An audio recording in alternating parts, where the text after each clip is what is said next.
she went in the room and she must have told my father. Oh God, I'm about to cry. So she must have told my father. So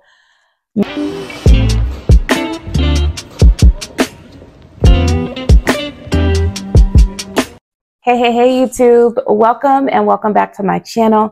If it's your first time here, I'm your girl Zarinah Elizabeth, and on this channel we talk about everything faith, motherhood, and lifestyle. So if this sounds like the type of channel for you, make sure you subscribe.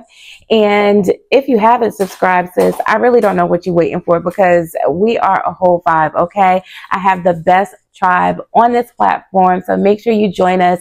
Click the post notification bell and let's go ahead and get into it. So I'm sure you can tell already by the title, we are going to do a 1K Q&A. Yay! I'm so thankful, guys. I'm so thankful to make it to 1K. So I appreciate each and every one of you for helping me get here, all of my subscribers. I really do appreciate you guys. And yeah, let's go ahead and get into it. So I posted on my community tab and in my Instagram stories for a couple of days asking for some Q&A questions. I'm sorry if the camera is shaky. Milan is down here. So I posted to my story, and I posted to the community tab asking for some questions, and I did get a few, so let's go ahead and get those answered for you guys. So I'm gonna go into my phone so that I don't miss any of them. Okay, so the first question is going to be from my girl Key, and her channel is Key and the Fam. So I'll go ahead and put her channel name up there. Make sure you check her out, and I'm going to tag everybody who are creators that left questions, and make sure you guys check them out because all of them are fabulous. So this first question is from Key and the Fam, and her question is, hey sis, what are some non-scale motivators that keep you going on your fitness journey? Because I be struggling. Girl, I feel you, okay? Don't think because I come on here and I put it out there what I'm doing that I don't struggle also. I definitely struggle, and that's why I think I put it out there, because it holds me accountable. And when I'm not doing something, you guys are probably like, hey, are you still on your fitness journey? Hey, how is it going? You know, I'll get messages like, you know. So what happened, I think where that clicked for me, I always like to do stuff in a group, I would say. I always was a pretty active girl, and it wasn't that I always was working out, but I was just more active. And then the last several years with life and, you know, all of that kind of stuff, I just kind of became a lot less active, and the pounds started to come on. And then I started to, you know, emotionally eat and all of that kind of stuff. And then one day while on vacation, in one of the shiniest, clearest mirrors I had ever seen, I saw myself in a bathing suit, and I was like, whoa, like, wow. So that's where it clicked that I needed to get it together. And I had just made a decision that I was going to get back to me. You know, I've been struggling to get back to me ever since my husband passed. And so I just wanted to get back to me. So I guess a non-scale motivator for me is the fact that I want to be around for my daughter. You know, I'm the only living parent left. She's only 7 years old. I feel like, you know, my son, I had him when I was a lot younger. So he had me all active and ripping and running and able to do stuff. And I want to be able to do those kind of things with her as well. Of course, she's a girl and not a boy, but she is definitely just as active in all her sports and all of those kind of things. And I just want to be here for it all. So a non-scale motivator is being here for my baby. I want to live a long, healthy life. I don't want to burden my kids with health problems and having to take care of me because I didn't take care of myself. So being here for them is a non-scale motivator. And in particular, my daughter, because she's a lot younger. My son, he has his own family, about to be married, all of that stuff. So I just want to be here for my daughter as long as possible. So I hope that answered your question. I would just recommend you figuring out what your why is. Why do you want to lose weight? And just keeping that at the forefront of your mind. maybe make a list of the reasons why you want to lose weight. Is it that you want to look better in your clothes? You want to look better for your husband? You want to be healthy? Whatever it is, make a list and stick that to the forefront of your mind, because consistency is not going to look like working out every day. Consistency is going to look like when you fall down, you get back up. So, that's my answer. I hope that was sufficient for you, sis. And you guys, like I said, make sure you check her out on her channel. I'll link her up top, and I'll put her channel also in the description box as well. So our next question is from Aaliyah Ariel, also a content creator. So I will have her channel linked at the bottom and up top up here. And I guess that kind of ties into Key's question. What motivates me? What motivates me is me seeing myself in the mirror and knowing, you know, what I looked like at one point, and then seeing myself in the mirror and knowing that I could get back there, you know, knowing that I can get back there and knowing how to get back there. It's just doing the work to actually do it. You know what I mean? Like, I know how to do it. I tell you guys what you need to do. It's just staying focused and diligent enough to reach my goal. No self-sabotaging, because I definitely get in those modes of like, I don't feel like it. I don't want to do it. So not being deterred by my feelings and just doing it because it's what I have to do. You know what I mean? So that's what motivates me. Just knowing that I can and just putting in the work to make it actually happen. Our next question is going to be from another content creator girly, and this is going to be from Miss Jones_J. So I have her linked up here and down in the description box below. And so her question is, what personal goals have you reached so far in 2024? That's a good question. What personal goals have I reached so far in 2024? I guess a personal goal for me was to just be consistent with YouTube and also hit 1,000 subscribers. So I wanted to be consistent with YouTube. You guys know, who've been following me for a long time, I took off pretty much all of 2023. I think I posted 3 videos in January, and I didn't come back until Vlogmas. So I literally took off all of 2023, and I wanted to come back. I wanted to reach 1,000 subscribers. I wanted to be consistent again, and I've been able to do that. And I think, you know, sometimes we need breaks. We need to take time off. We need to reevaluate, reassess, figure out what our plans are. And I'm happy that I took the time. I'm not happy that I took as much time, but I'm glad that I came back with a vengeance.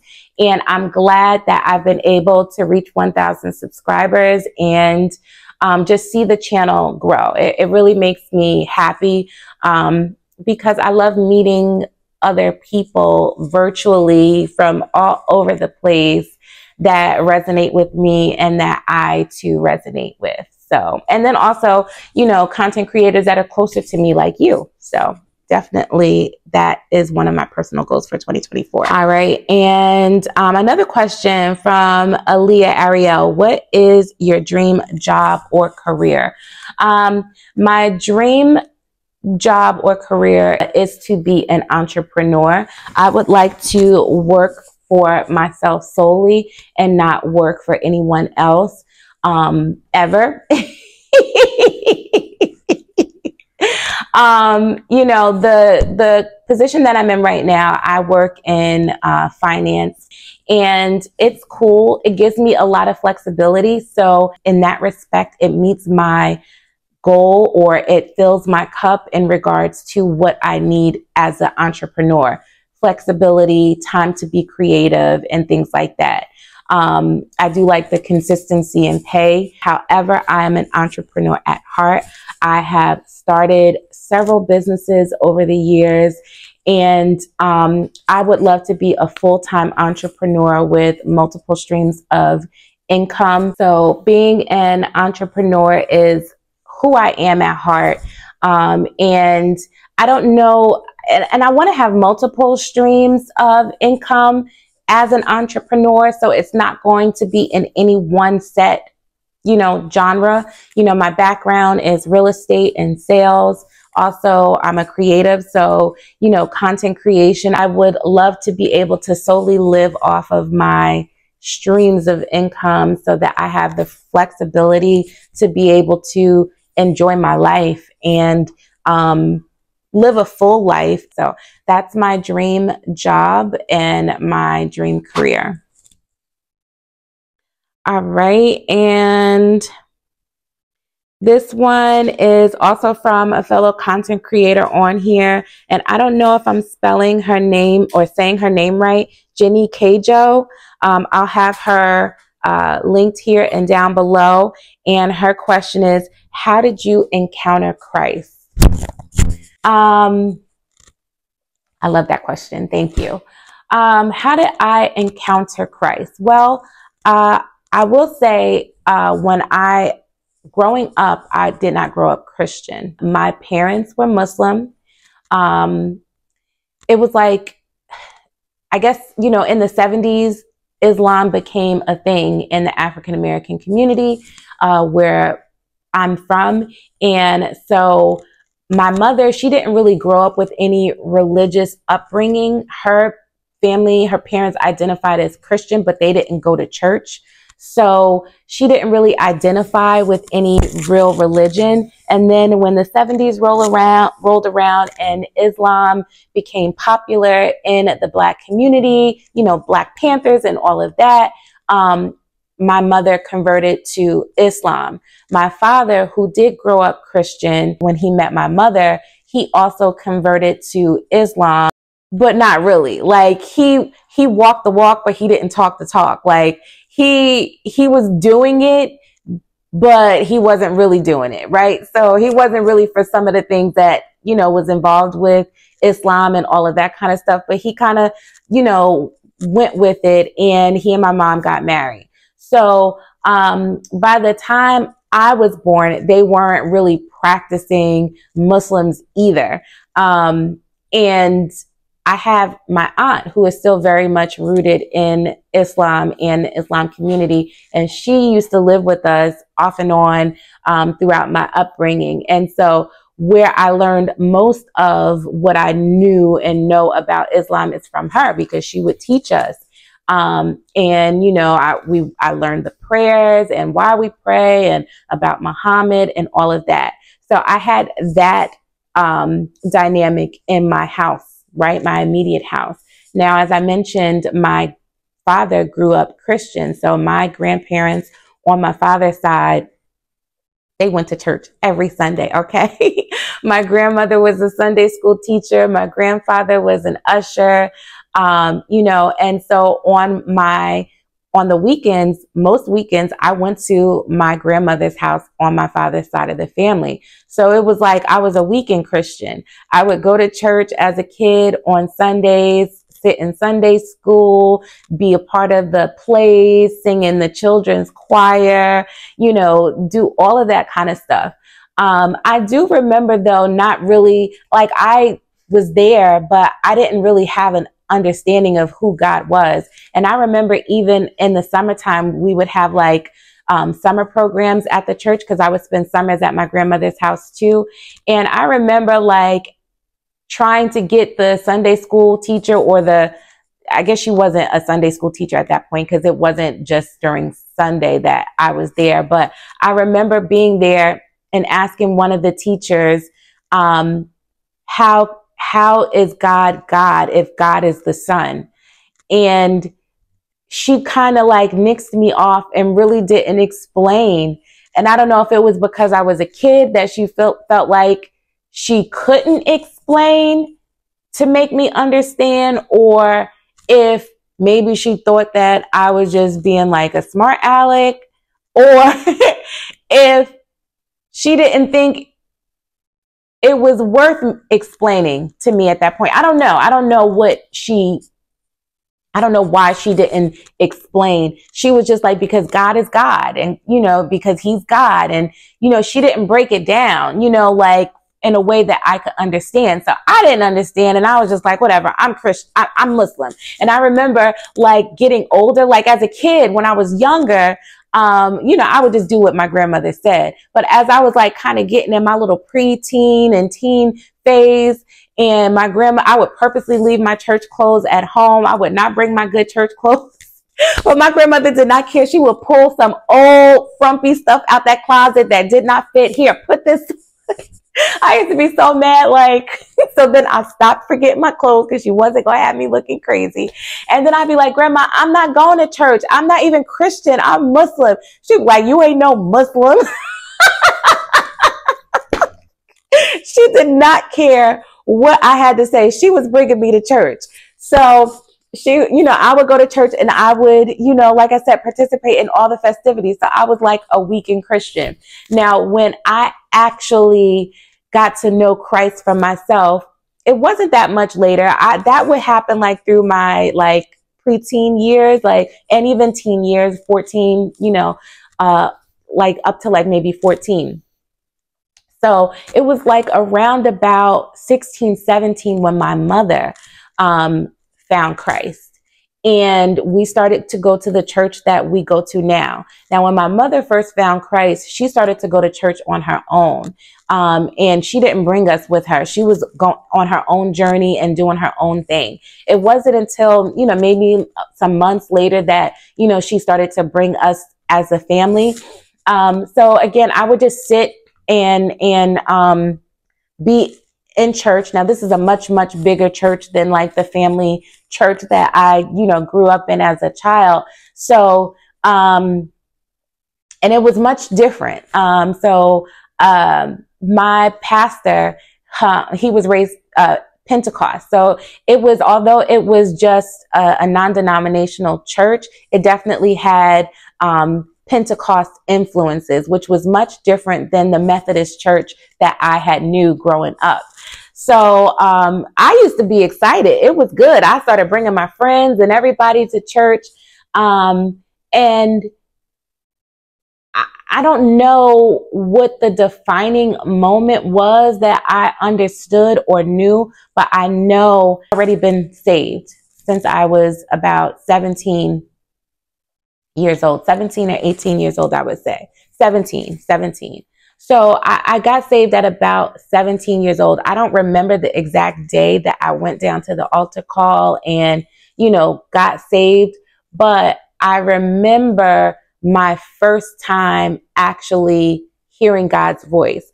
So I went through all the motions and everything of, you know, being saved and coming down for the altar call and confessing Jesus Christ as my Lord and Savior, according to Romans 10:9-10, right? So I did all of that. And I won't say that I completely went back to my old life. I definitely knew God was real. I definitely, you know, believed in him, but, you know, I am imperfect. So I was still a teenager as well. So very immature. And, you know, I continued to live my life and having sex outside of marriage, even though I would bring my boyfriend, which would then become my husband, to church. We would go to church and all of that. But, you know, we would still like live our lives and have sex and all of that kind of stuff. So lo and behold, at 17, I became pregnant with my son. Now, at first, I didn't realize I was pregnant. My mother realized I was pregnant before I realized that I was pregnant.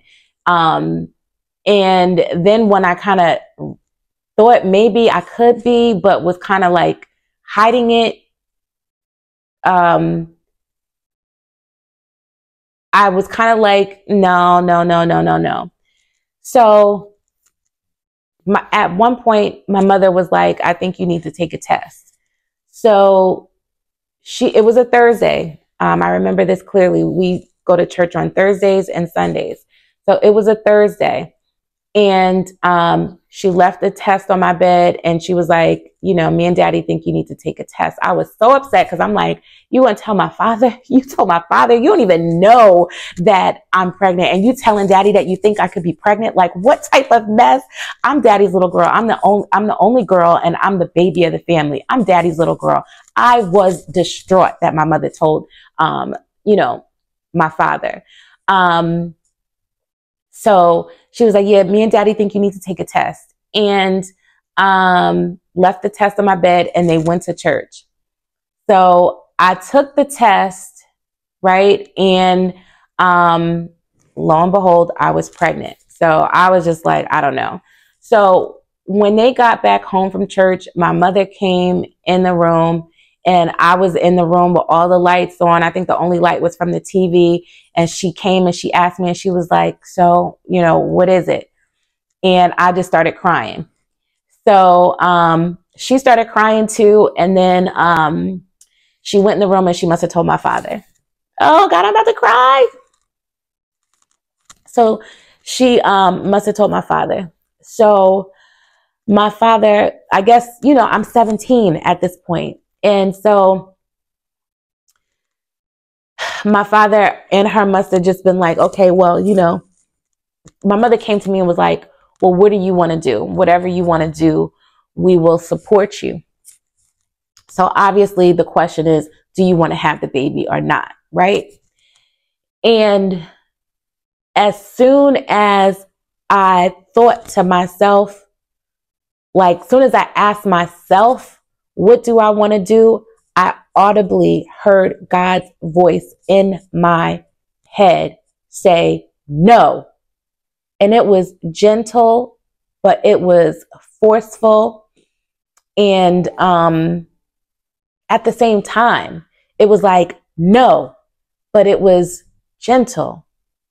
I didn't even get the full question in my head. It was like, do you? And it was like, no.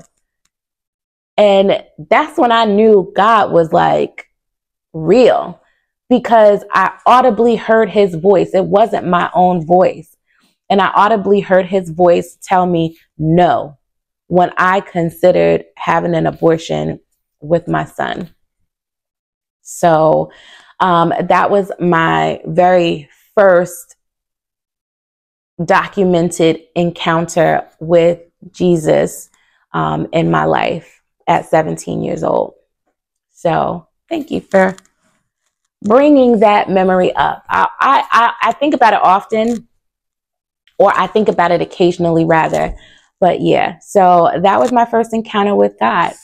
So you guys, those were all of my questions for this video. I hope you enjoyed this video. I appreciate you for watching. If you've made it to this point, please don't forget to give this video a thumbs up. Drop some comments for me in the box below. If there's any other questions that you wanted to ask that I didn't answer in this video, we'll make another one and do it again. Make sure you guys are subscribed and click the post notification bell so that you know each and every time your girl drops a video, because I am still thinking about what I want to do for my 1,000 subscriber giveaway, and that'll probably be in the next Thursday video. So just make sure you guys are clicking the notification bell so that you know each and every time I upload a video. And I'll see you guys on Sunday with our weekly vlog. Thank you so much for watching. Bye.